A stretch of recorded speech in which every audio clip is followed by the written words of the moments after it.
আমরা 28 নম্বর অঙ্কর অর্থাৎ সপ্তম শ্রেণীর গণিতের 100 পৃষ্ঠার 28, 29, 30 এই তিনটা সৃজনশীল অঙ্ক ধারাবাহিকভাবে তোমাদের সামনে উপস্থাপন করব। আজ দেখো প্রথমটা দেওয়া আছে 28 নম্বর। 28 নম্বরের প্রথমটাই আমরা দেখো তিনটা তুলে দিচ্ছি এখান থেকে। এর দ্বিতীয় ভগ্নাংশের হরকে উৎপাদক বিশ্লেষণ করবো, মানে এইটা দ্বিতীয় ভগ্নাংশ, এর হরকে উৎপাদক বিশ্লেষণ করবো। তাহলে আমরা জানি উপরেরটা লব, নিচেরটা হর। সরাসরি আমি কয়ে চলে গেলাম। তৃতীয় ভগ্নাংশের হরকে উৎপাদক বিশ্লেষণ করো। তাহলে আমরা লিখলাম তৃতীয় ভগ্নাংশের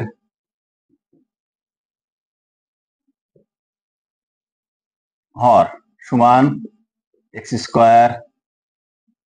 3xy - 4y²। দেখো এইটার আপনার মূল লেখা হবে মাঝখানে 3 আর শেষে আছে তোমার 4। তাহলে আমি যদি 4 কে ভাঙি তাহলে 2 আর 2 পাই। 4 কে ভাঙলে দেখো 2 আর 2 পাই। তাহলে 2 আর 2 যদি পাই তাহলে 2 আর 2 যোগ দিলে 4 মেলে না।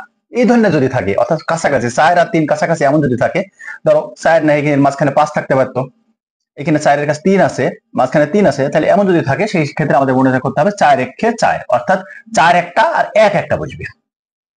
তাহলে আমরা সেটা কিভাবে দেখি, বসাই 3x² - 4xy। মনে রাখবে প্রথমে যদি মাইনাস থাকে তাহলে মাইনাস, এখানে যদি প্লাস থাকে তাহলে প্লাস।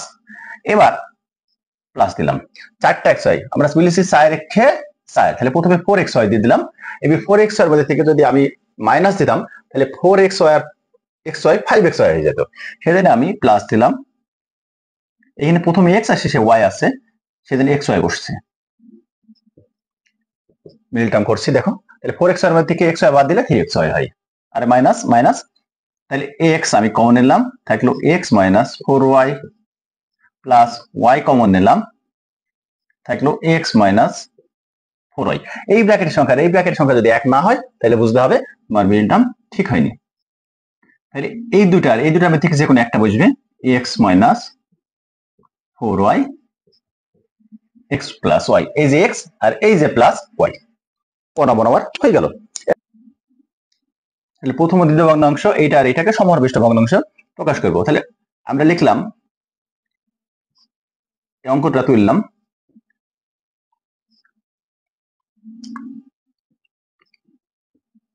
এই প্রথম ও দ্বিতীয় ভগ্নাংশ তুললাম।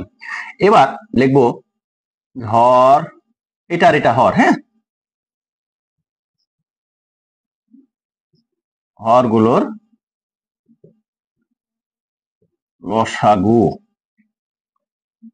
লসাগু আমরা জানি যেটা মিলবে সেটাও নিতে হবে, যেটা মিলবে না সেটাও নিতে হবে। তাহলে এই দুইটাই আমি লসাগু নেব।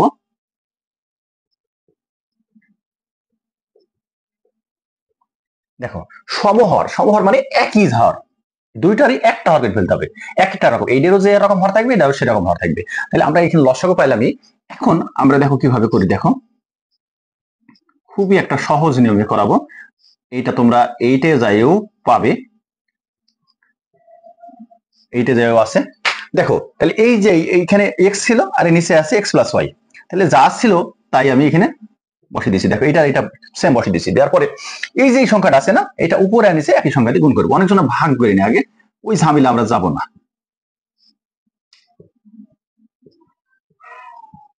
দেখো উপরেও এটা এবং নিচেও এটা একই সংখ্যা দিয়ে আমি গুণ করছি।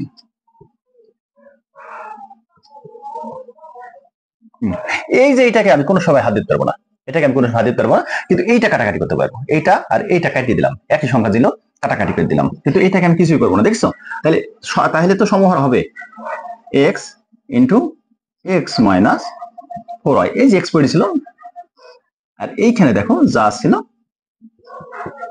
তাই বসে গেল, একটা হলো।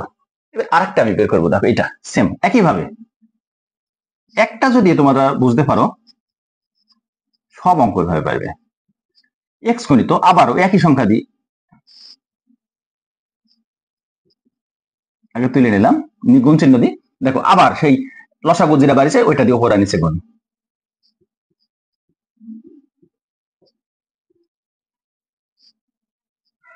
দেখো একই সংখ্যা উপরেও এবং নিচেও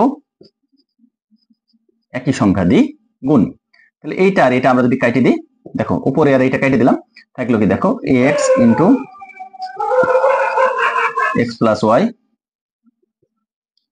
নিচে থাকলো কি দেখো x plus y x minus 4y। দেখো এইটার হর আর এইটার হর কি একরকম হয়েছে, তাই না? একই বলে সমহরবিষ্ট ভগ্নাংশ। দেখো এইটার হর যা ছিল এইটারও হর তাই, তাহলে একই বলে সমহরবিষ্ট ভগ্নাংশ। যে এই যে জিনিসটা নাহলে আমাদের নতুন করে ব্যাখ্যা করা লাগবে। দেখো যে ক হতে পাই কি পাইছি, ক হতে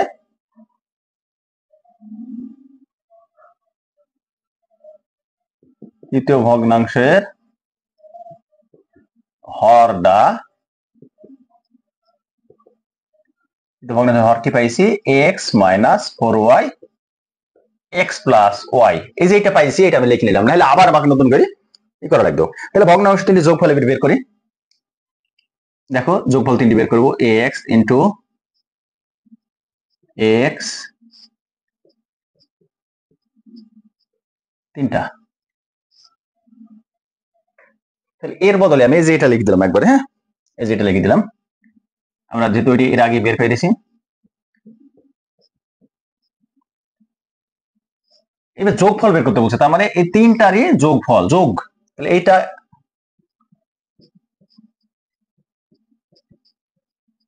দেখো এটা বসাইলাম, এটা বসাইলাম, আর এই দুটো আগে নেওয়া হয়ে গেছে, তার মানে লসাগু আমরা পাইলাম x plus y x minus 4y।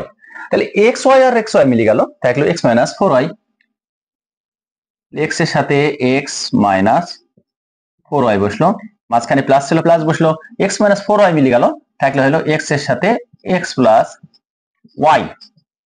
আর এই দুইটাই মিলে গেছে, দেখো দুইটা মিলে গেলে ভাগ হয়ে আউট হয়ে যাবে, খালি উপরে যে সংখ্যাটা দেখবে সেটা বলবে। এবার উপরের সংখ্যাগুলো দিয়ে আমি গুণ করে দিলাম।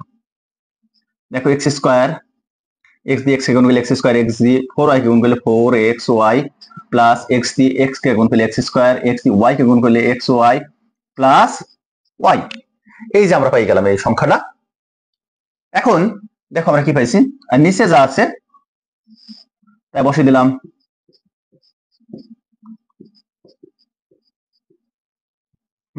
তাহলে এক্স স্কোয়ার আর এক্স স্কোয়ার যদি দুটো যোগ করি তাহলে 2x স্কোয়ার। তোমরা মনে করতে পারো যে x square plus x square যোগ করলে অধিকাংশ ক্ষেত্রে ভুল করে x4 করে ফেলে। x4 কখন হবে, যখন এক্স স্কোয়ার গুণ করবে তখন x4 হবে, আর যোগ করলে এক্স স্কোয়ার আর এক্স স্কোয়ার 2x স্কোয়ার হয়। দুইটা ছাগল আর দুইটা ছাগল চারটা ছাগল হয়, ছাগল স্কোয়ার হয়ে যায় না, হ্যাঁ তাহলে 2x স্কোয়ার হলো। আর 4x এর মধ্যে থেকে x বাদ দিলে এটি বড় সংখ্যা এটি ছোট সংখ্যা, এটি বড় সংখ্যা এটি ছোট সংখ্যা, বড় সংখ্যার আগে যে চিহ্ন থাকে সেটি বসে। প্লাসে মাইনাসে মাইনাস চিন্তা করবো না, 4x এর আগে মাইনাস আছে আর এটির আগে প্লাস আছে, এইটি হলো বড় সংখ্যা বলে এই চিহ্নটা আগে বলবে 3xy, আর এই যে ওয়াইটা বসে গেল। এটা আমরা যদি দিই